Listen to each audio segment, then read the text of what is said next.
Some new concerns this morning about the amount of dispersants used to break up all that oil in the Gulf of Mexico. NBC's Michelle Franzen is live for us in Venice, Louisiana with those details. With a good Sunday morning to Michelle, what are all the investigators saying about these dispersants and their toxicity? Well, certainly, Alex, the congressional investigation is underway, looking at documentation way back from June.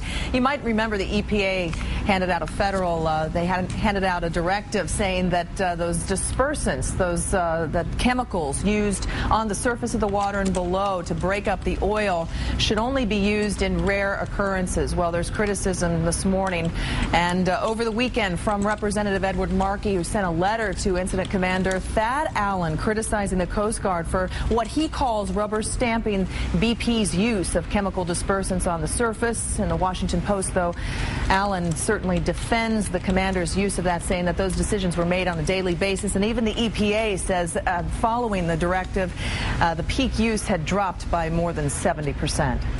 Okay. How about the busted well and the attempts to permanently seal that up? When's that supposed to happen? Well, today they're still working on removing sediment from that relief well that caused by Tropical Storm Bonnie. That should last either into tonight or tomorrow, and then they get started on what's called the static kill. That is the first part of what could be the permanent solution. Of course, they're going to be pumping cement and mud back down into that temporary cap again. If all goes well with that, they will start on that same procedure with the bottom kill, that relief well, and that could permanently plug that leak, Alex, sometime in mid-August to late August. Well, we're all hoping, right? Fingers crossed indeed. Michelle Franzen, thanks so much for the live report.